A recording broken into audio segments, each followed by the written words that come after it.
I am so sick of winter.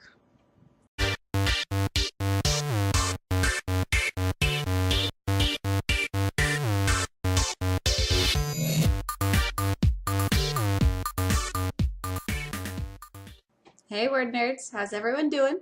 So, as promised in my last circulation desk video, today I'm going to talk about why some authors choose to self-publish. If you're not sure what self-publishing is, I'll link to that last video, which has a bit of an explanation, and you can check that out and learn the basics.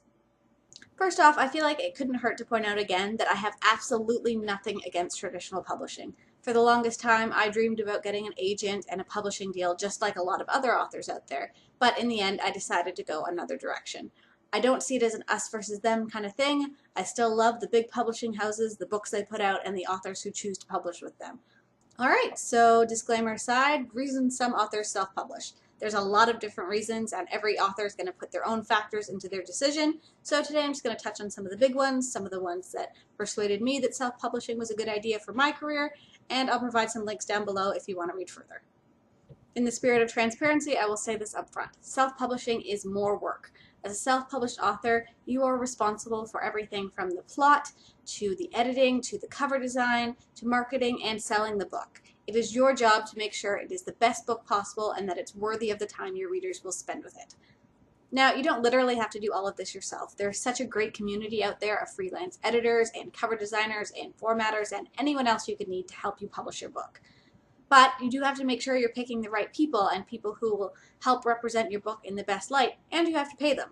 Now, the upside to all of this is that you get to keep control. How many authors have you seen who just didn't really love their covers, but their publisher gave them no say over it?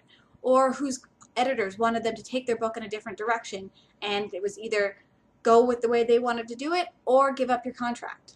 This never happens in self-publishing. You are your own boss and all of the final decisions are yours. And personally, I love that. I really enjoy all of the different elements of the publishing process. I love getting to have a say in my cover and getting to pick what my release date's going to be. So for me, this is a really big plus. The other really big one for me is pacing. Everything about traditional publishing moves slowly. So you take maybe a year to get your first book perfect, and then you start your hunt for agents, and that can take months, maybe a year, and there are still no guarantees. And then once you have an agent, you're doing a round of editing, you're getting that book up to an even higher standard. And then from there, they start shopping your book around, and that again can take years. It might only take a matter of weeks, and hey, that's the dream, but it could take a really long time, and again, no guarantees. Then you and your agent sell your book to a big publisher. Yay, dreams coming true, this is amazing. Except you're still looking at a year, maybe two, maybe even three before your book is in stores and available to readers. That's a really long time to wait. Some people can do it, I personally can't. I would rather put all of my time and resources into one project at a time until it's out there in the world and ready for readers. This also lets you follow trends a little more easily. In the publishing world, agents are always trying to guess at what the next big thing is going to be. In self-publishing, if you see that there's a big werewolf book and that's what everyone wants to read right now, and you already have a werewolf book shelved and waiting for agents or waiting just to do another round of revisions, you can bump that up in your to edit list and get it done quickly and out there when it's what people are looking for. That's really not an option in traditional publishing because by the time you write that werewolf book, aliens is the new trend. In that same vein, another big reason to self-publish is that you know your story is going to get out there in the world because you're responsible for it and you are the one saying, okay, let's do this. There is nothing holding you back from publishing that book.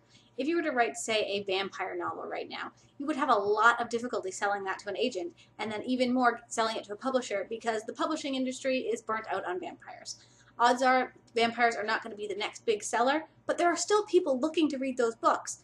They just aren't interested in those smaller numbers. So you can still sell that vampire book directly to the reader rather than going through an agent and through a publisher. Your story is still getting told.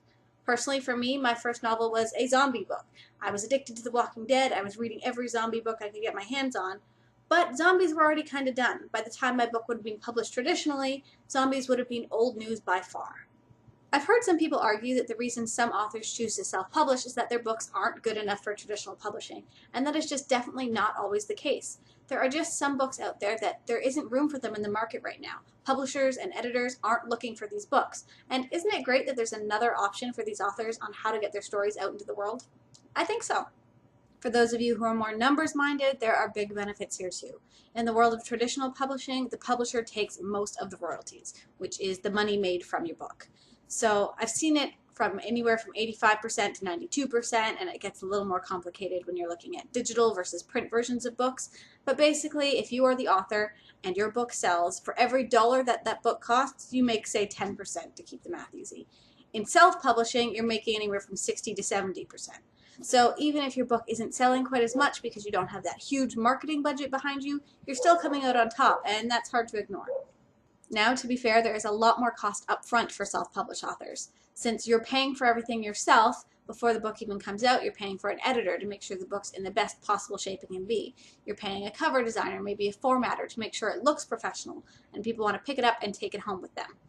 Personally, I would rather pay all of that up front in order to keep the royalties on the other end, so that way I'm not paying for those services for the book's entire shelf life. It's a one-time thing, and then everything from then on out is mine to keep. So really, I'm sure there are a lot of other reasons out there why some authors chose to self-publish, but I think that covers the basics. Really, it's a lot of fun and so cool, and if you really love books, odds are you're going to enjoy the entire publishing experience, not just writing and editing. So for me, I know I wouldn't be opposed to maybe one day becoming a hybrid author, having books out traditionally and having books self-published. But I know I'm always going to self-publish because I really love it, and I think it's a great way to get your books out into the world. And that's it. Thanks so much for watching. Don't forget to enter our WordNerds 300 subscriber giveaway, which ends on Sunday. Sunday is also our Valentine's Romantic Couples live chat, which happens at 7 p.m. Eastern Time, just like every other week. So I will see you then.